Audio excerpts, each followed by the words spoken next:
Alright, let's get shoutcasting straight into it. Versus iReek.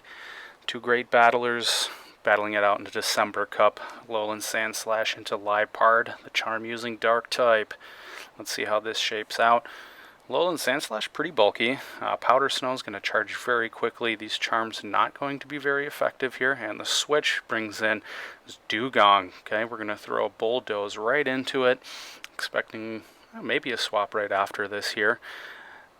He's going to go ahead and throw that Bulldoze. Does get a shield right away.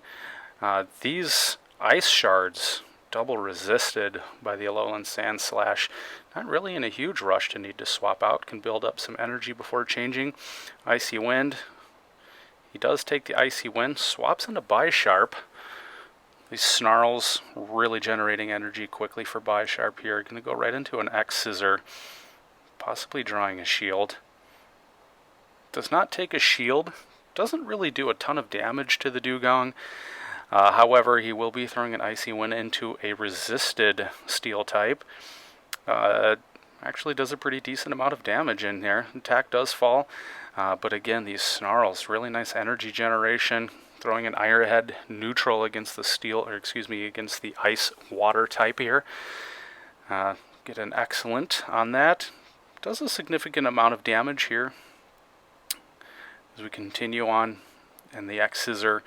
Definitely looking some farming up here. I do believe that should have been plenty enough for an Icy Wind there to go ahead and either pull the shield.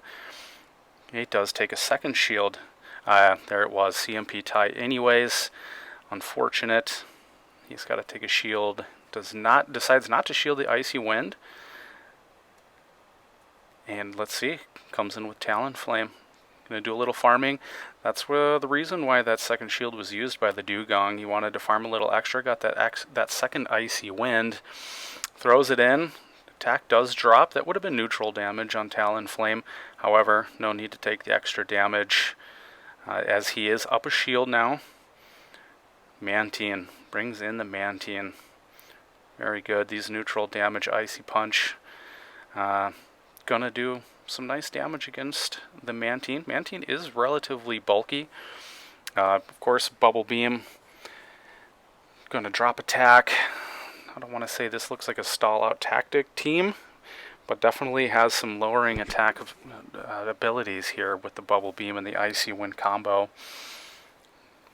Not bad either. With the Liepard pairing with it. So we're going to throw Icy Winds here. Definitely starting to lose a little bit of steam on the Lowland Sandslash as these Bubble Beams really start to add up here. Throwing another Bubble Beam. This should faint, as it does. Oh, he does get one in. Cannot get off the Ice Punch.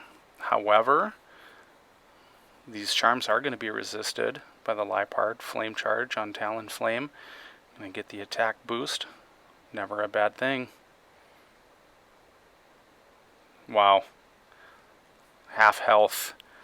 Little farm down with the little boosted energy. Not doing effective damage at all against the Mantine. However, these flame charges, no shield, doesn't matter. That's a knockout. That's a win for coming right in. Double buffed with a shield left over. That's a good win. Second battle, iReek 99. Talonflame coming into Cherim. Oh, fantastic lead. Double resisted on these Bullet Seeds coming in from Cherim. Surprising to see the Cherim staying in as long as it has. It's already taken 4 fire spins. Brings in Dugong. Throw the Brave Bird.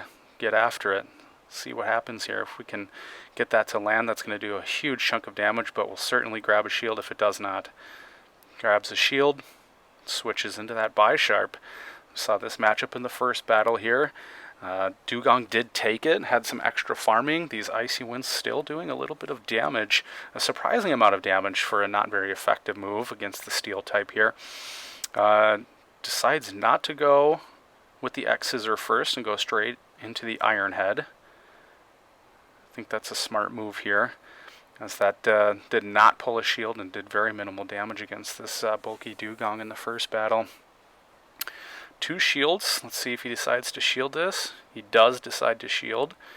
However, We are at 2 Icy Wind debuffs. And this neutral damage, it's going to be hard to say how much this will do. Unlikely that Bisharp will end up winning switch here unless he ends up going down shield advantage here. And that only did half of its remaining health. These snarls not quite going to add up to do anything. Does get to an X Scissor. Again, the Dugong, classic. Like to farm, so you'd be able to throw that extra Icy Wind. Does decide to shield this. Does get the Bisharp down. Comes back in. Okay, he's going to bring in Alolan Sand Slash. The nice thing about this, with that remaining health level, he's going to do double resisted Icy Winds and Ice Shard on this Alolan Sand Slash, giving this Sand Slash a lot of farming opportunity here. This is looking really good for his Sand Slash to go ahead and store up a few Icy Winds, Ice Punches, while taking these Icy Winds. Oh my goodness, this is plenty of farm. This is fantastic for him. He's already got 2 full Ice Punches, hardly going to lose half his life. This is a great exchange for the Alolan Sand Slash. A lot of room for farming here. He may swap out right into Talonflame. He's going to throw an Icy Punch. This is a double attack debuffed Ice Punch. And it does still about 25% of the health right here. We're going to switch in. Okay, Liepard, that's always a tough matchup against the Ice type Alolan Sand Slash. But when you're looking at the position that iReek is in right now, things are just looking relatively grim on both sides of these 2 matchups here with the double resisted Grass into the Fire Flying type. This is going to be a pretty easy Flame Charge to get the attack boost. Very super effective right there. And these Flame Wheels are just going to continue to chunk down while the resisted charm damage just continue not to do. And simultaneous Feint right there. It's a 1 shield, 1 mon win at the end for Alright, let's get into Battle 3. This is a 2-0 right now for let's see what happens in Game 3. Got his Vilas into a Mantine. This can go one of 2 ways. It really depends on your shield situation. Dragon Breath's obviously going to do a lot of damage. Unfortunately, okay, there's the switch into a Pidgeot. So he's got, okay, we're going to go into right to a Body Slam. I'm assuming we go Body Slam here, thinking that on the switch he's probably going to shield the Dark Pulse. He does not shield the Body Slam. It gets a little extra farming energy, brings in the Bisharp. That's steel resisting the flying type moves here. We're going to go into a double resisted X Scissor move here. He does pull a shield off of the Pidgeot. These gusts still do quite a bit of damage. Bisharp is relatively glassy as mentioned. So these gusts still going to do a little bit of adding up to them. Hurricane, half health, not very effective, doesn't matter. Pidgeot got it done. Went down a shield. Definitely got a little extra farm from the Xylos coming back in. Brings the Mantine. The only situation for Mantine here is, well, what do? Do you bait the Ice Beam? That's definitely going to KO from that range. Dark Pulse connects through. Now this is the decision. Is it a Bubble Beam? Not very effective move. It was called a bait. Took a damage debuff. However, I think at this point Dragon Breath usually still tends to be so oppressive. Comes in with a Chestnut. Try to get a little farm on. We're going to use the shield here. It is a Bubble Beam. Decides not to go with the Ice Beam, which was obviously the correct decision, as it got the shield anyways. Nice amount of farming from Chestnut. Only to go into a Chestnut Mirror. I'm going to go ahead and throw a Superpower right away. See what the reaction from iReek is. Lets this one through. So we have the attack and the defense drop. Gets right to another Superpower. Throwing the second Superpower. We're going to go a double attack and defense drop. Does shield the second one, which would be the lower damaged one. Unfortunately, that's just the way it goes when you need to keep your last guy alive. Okay, so we've got iReek getting ready to throw his charge, going Superpower. He's going to go Energy Ball. It does KO. No need to take the attack and defense drop if you don't need to at this point.